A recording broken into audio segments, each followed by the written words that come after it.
My friends, who among us has not faltered? Who has not looked back upon some error and wished, with all their heart, to undo it?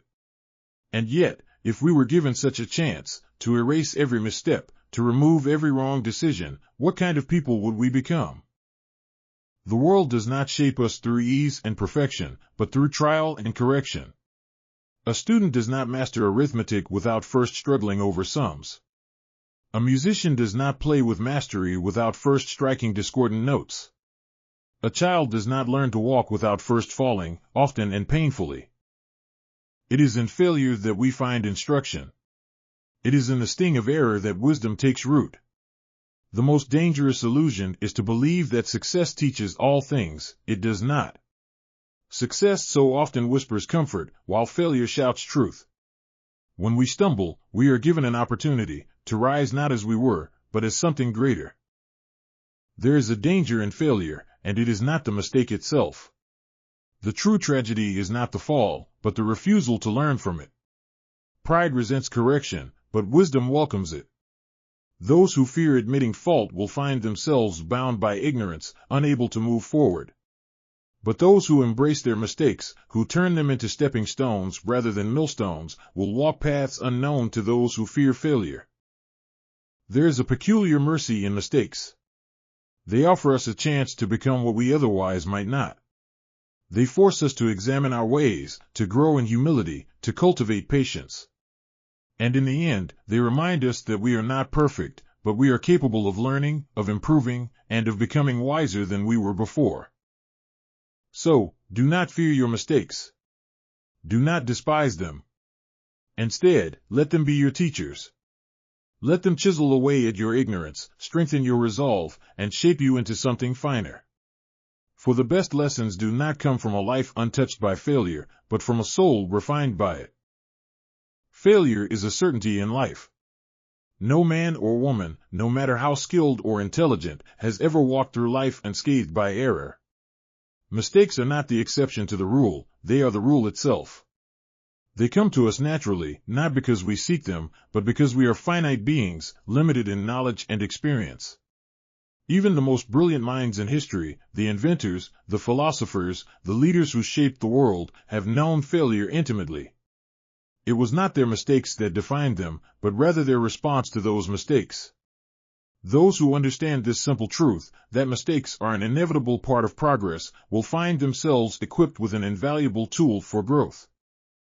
It is often the case that when one makes a mistake, a sense of shame or despair follows. People are quick to label their failures as signs of incompetence or weakness. They fear that their missteps have marked them irredeemably, as though a single moment of failure outweighs years of effort. But this is a false belief, a deception that keeps many from moving forward. A mistake, by its very nature, is a momentary thing. It is not a permanent stain upon a person's ability or character, unless they allow it to be. There is a difference between failing and being a failure. Failing is an event, being a failure is a choice. One who stumbles has not yet fallen, unless they refuse to stand again. To recognize that mistakes are inevitable is to embrace the reality that learning is a process, and not a single act of perfection. No child, upon taking their first steps, is expected to walk without falling. No apprentice, upon picking up a tool, is expected to master their craft at once. And yet, as people grow older, they forget this truth. They come to expect from themselves an impossible standard, that they should succeed without stumbling, that they should understand without effort, that they should master without practice. This mindset is not only unrealistic, but it is also destructive, for it turns every mistake into a source of deep discouragement rather than an opportunity for learning. The wisest people in life are not those who have avoided mistakes, but those who have made many and have learned from each one. A mind that refuses to accept its own errors is like a locked door, closed to improvement, closed to wisdom. The more one resists correction, the more one remains trapped in ignorance. But the moment a person acknowledges that their mistake is not the end, but rather a turning point, they step onto the path of true growth. The greatest thinkers, the most accomplished innovators, are not those who never failed, but those who failed repeatedly and refused to be defeated by their failures. History is filled with stories of people who turned failure into a stepping stone rather than a stumbling block. Scientists who made errors in their experiments discovered new theories. Writers who faced rejection refined their craft until they produced masterpieces. Leaders who made poor decisions learned from their misjudgments and went on to achieve greatness. Each of these individuals understood that mistakes, though painful, were not final. They saw them not as dead ends, but as lessons written in the language of experience. If mistakes were truly final, the world would never have seen the rise of great civilizations, the progress of knowledge, or the development of new ideas. Everything that has ever been achieved has been built upon a foundation of past failures. However, there are those who make mistakes and allow them to define their entire existence. They carry their past failures as burdens rather than lessons, convincing themselves that because they have failed once, they will fail again. This is the true danger, not the mistake itself, but the belief that it is inescapable. A person who clings to their failures in this way is like a traveler who, after stumbling on a stone, refuses to move forward for fear of falling again. In truth, the only way to ensure that failure is final is to stop trying. The moment one gives up, the mistake has indeed become the end of the road. But as long as a person is willing to learn, to adapt, to persist, no mistake can ever be the last word in their story. Many people wish they could live without mistakes, as though an error-free life would be a perfect one. But such a life would be devoid of growth, of discovery, of resilience. It is in struggle that character is formed. It is in overcoming difficulty that strength is built. A person who never makes mistakes is a person who has never dared to attempt anything worthwhile. Those who fear failure so much that they refuse to take risks will find themselves standing still, watching as others move forward. True progress is only made by those who understand that failure is part of the journey and that mistakes, rather than being the enemy, are in fact the very means by which one improves. The greatest relief one can find is in realizing that mistakes do not define them, nor do they determine their future. They are simply markers along the road, showing where one has been and guiding where one must go next. The only question that remains is how one chooses to respond, to be defeated by failure, or to rise, having learned something new. The answer to that question is what separates those who grow from those who remain unchanged. Pain, in all its forms, is something we instinctively seek to avoid. Whether it be the sting of failure, the sorrow of loss, or the sharp regret of a mistake, we shrink from it as though it were an enemy. And yet, if we look closely, we will see that pain is not merely suffering, it is instruction. The greatest lessons, the most profound understandings, do not come to us in moments of ease, but in the depths of struggle. When we are comfortable, we have no need to question, no reason to grow. But when we experience pain, we are forced to confront our own limits, our own ignorance, and our own need for change. Pain does not come to destroy us, but to refine us, much like fire tempers metal, making it stronger than before. A person who has never suffered has never truly learned. There are those who spend their lives avoiding difficulty, insulating themselves from hardship, believing that safety from suffering will bring them wisdom. But wisdom is not given, it is earned. It is carved out of failure, shaped by disappointment, and strengthened through endurance. Pain has a way of revealing truths that comfort often conceals. It strips away illusion, exposing what is real. A person who has never experienced failure may believe they are invincible, but the moment they stumble, they come face to face with their own frailty. This realization is painful, yet necessary. It teaches humility, and humility is the foundation of all true learning. One of the most difficult aspects of pain is that it forces us to see ourselves clearly. When everything is going well, we assume that we are wise, capable, and in control. But when adversity strikes, we quickly learn where our weaknesses lie. The proud man believes himself to be unshakable until life humbles him. The untested student assumes they know everything until they face a problem they cannot solve. The person who has never lost anything takes their blessings for granted until they are taken away. Pain teaches what comfort cannot. It forces us to recognize what truly matters, and it reshapes our understanding of ourselves and the world. Failure is one of the sharpest forms of pain, and yet, it is the most instructive. It is easy to celebrate success, to feel strong and capable when everything goes according to plan. But when we fail, when our plans crumble, when our efforts fall short, that is when we are truly taught. Every failure carries a lesson, a hidden treasure that only those who are willing to examine their mistakes will find. Some of the greatest minds in history were shaped not by their victories, but by their defeats. Scientists, writers, leaders, and inventors have all known failure deeply. Yet instead of seeing it as the end, they saw it as instruction. They studied their mistakes, learned from them, and emerged stronger. The difference between those who succeed and those who remain stuck is not the absence of failure, but the willingness to learn from it. Pain also teaches resilience. A person who has never faced hardship may be strong in appearance, but they are fragile in reality. Like a tree that has never faced strong winds, they may stand tall, but they lack deep roots. When a storm comes, they are easily uprooted. In contrast, those who have endured suffering develop an inner strength that cannot be taken away. They learn that they can survive loss, that they can overcome failure, that they can endure setbacks and still move forward. This kind of resilience is not developed in times of ease, but in the midst of struggle. It is pain that teaches endurance, and endurance that produces strength. Many people try to run from pain, to numb it, to distract themselves from its lessons. But in doing so, they miss the wisdom it offers. Those who refuse to confront their suffering remain unchanged. They repeat the same mistakes, trapped in a cycle of avoidance, never growing, never improving. But those who face their pain, who lean into their discomfort, who ask, "What can this teach me?" These are the ones who gain true wisdom. They do not waste their suffering, they use it. They take their failures, their hardships, their regrets, and they turn them into stepping stones for growth. Pain also deepens our ability to understand others. A person who has never known struggle cannot truly empathize with those who suffer. But one who has walked through the fire of hardship, who has felt the sting of loss, who has wrestled with failure, gains a new perspective. They understand what it means to struggle, and this understanding allows them to offer genuine compassion to others. The most compassionate people are often those who have suffered greatly themselves. They do not dismiss the pain of others because they know what it feels like. They do not judge harshly because they have needed mercy themselves. In this way, pain not only teaches wisdom but also kindness.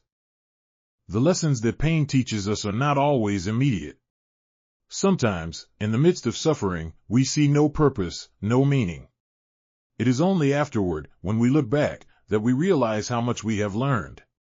But whether we see it in the moment or only in hindsight, the truth remains, pain is not wasted if it instructs.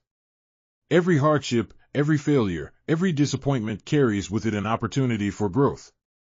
It is up to us to either reject its lessons or embrace them. Those who choose the latter will find that pain, though bitter, is the greatest teacher of all. There are two roads that stretch before every learner, the road of pride and the road of humility. The first is wide and alluring, promising immediate recognition, the illusion of mastery, and the comfort of self-assurance. The second is narrow and demanding, requiring the acceptance of one's ignorance, the endurance of correction, and the willingness to be shaped by wisdom greater than one's own. Many choose the first road, for it seems easier, but it is a deceptive path. Pride blinds a person to their own shortcomings, making them believe that they already know enough, that they need no instruction. Humility, however, opens the door to true learning, for it acknowledges that there is always more to understand, always more to improve.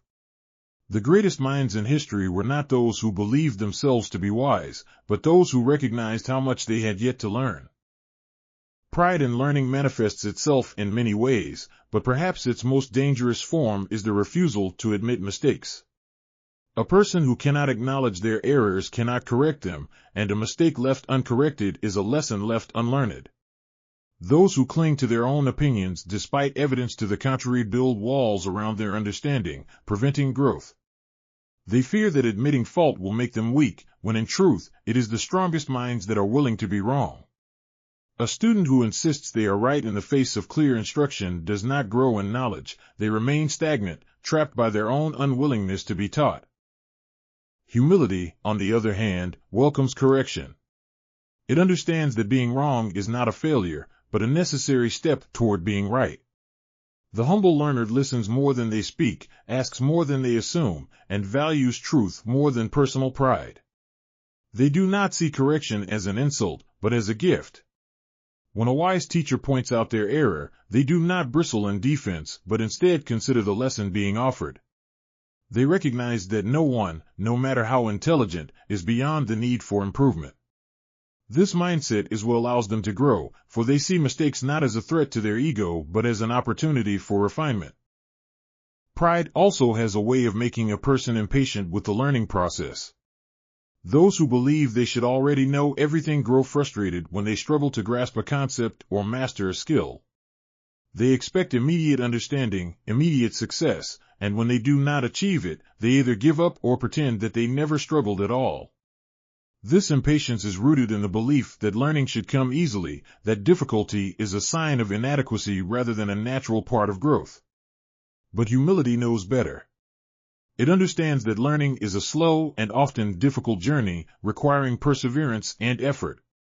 A humble student does not despair when faced with challenges, but rather embraces them as necessary steps toward mastery. There is also the matter of how pride and humility affect the way one treats others in the pursuit of knowledge. Prideful learners often look down upon those who know less than they do, using their knowledge as a weapon to belittle rather than as a tool to uplift. They take pleasure in proving others wrong, in displaying their intelligence, and asserting superiority rather than fostering understanding. But true wisdom is not arrogant. The truly knowledgeable do not seek to elevate themselves above others, but to bring others up with them. A humble person recognizes that knowledge is meant to be shared, that the goal of learning is not personal glory but collective growth. They are patient with those who struggle, remembering that they too once knew less than they do now. Pride is a heavy burden, though those who carry it do not often realize it. It forces a person to defend their ignorance rather than confront it, to cling to false confidence rather than pursue genuine understanding. It makes them resistant to change, unwilling to admit when they have been wrong, and quick to dismiss perspectives that challenge their own. Humility, however, is light. It frees a person from the need to appear all-knowing, allowing them to ask questions, to seek help, to learn without fear of judgment. It replaces the need to be right with the desire to grow, transforming every mistake into a stepping stone toward greater wisdom. The battle between pride and humility in learning is ongoing, and no one is entirely free from the temptation to let ego dictate their approach to knowledge. But those who wish to truly learn, to grow beyond their current limitations, must make a conscious choice to set aside pride and embrace humility. They must remind themselves that wisdom is not about proving oneself to be the most knowledgeable, but about continuously seeking to understand more. They must be willing to listen, to question, to accept correction, and to endure the discomfort of realizing they were wrong. For in the end, it is not the proud who become wise, but the humble who are willing to learn. Weakness is a condition that most people fear. To be weak is to feel vulnerable, incapable, and lacking in control. Society often teaches that strength is the absence of weakness, that to be strong means to have no fear, no doubt, no failure. Yet this is a misunderstanding of what true strength really is. Strength is not found in never being weak, it is found in confronting that weakness, acknowledging it, and using it as a foundation for growth. The strongest people in history were not those who never faltered, but those who took their failures, their limitations, and their struggles and turned them into stepping stones. Every person is born weak. A child enters the world entirely dependent on others for survival. A student begins their education knowing little and struggling to grasp even the simplest concepts. An apprentice in any craft is unskilled and prone to mistakes. Weakness is the natural starting point for all progress. But what separates those who remain weak from those who grow strong is the way they respond to their limitations. Some deny their weaknesses, pretending they do not exist. Others become discouraged by them, believing they are unchangeable. But those who embrace their weaknesses as an opportunity for learning discover something powerful. They are capable of transformation. It is in weakness that resilience is built. A person who has never struggled, never faced hardship, never had to fight against their own limitations, may appear strong but is, in truth, untested. Strength is not formed in comfort. It is forged in difficulty, in the moments when a person is forced to push beyond what they believed possible. The athlete who builds endurance does so by pushing through fatigue. The scholar who gains wisdom does so by wrestling with complex ideas. The leader who gains wisdom does so by making mistakes, reflecting, and learning from them. Strength is not the absence of struggle, it is the product of it. Many of the greatest figures in history rose to greatness not in spite of their weaknesses, but because of them. Some of the most brilliant minds faced rejection, failure, and even ridicule before their ideas were accepted. Some of the strongest leaders endured loss, hardship, and even personal despair before they were able to guide others. Their weakness was not a barrier, it was the very thing that drove them forward, that forced them to grow, to refine themselves, to persevere when others would have given up. If they had never known weakness, they would never have sought strength. The fear of weakness often leads people to hide their struggles, to pretend they are stronger than they really are. But true strength comes not from hiding weakness but from facing it. A person who refuses to admit their shortcomings can never improve. The artist who refuses to acknowledge where their technique is flawed will never refine their craft. The scientist who ignores the failures in their experiment will never make a breakthrough. The person who never examines their own character will never grow in wisdom. Strength begins when a person is willing to look at their own weaknesses and say, "This is where I must improve." Weakness also teaches humility, and humility is the foundation of wisdom. A person who believes they are already strong, already capable, already knowledgeable, has no reason to seek improvement. But one who recognizes their weaknesses understands that they have much to learn.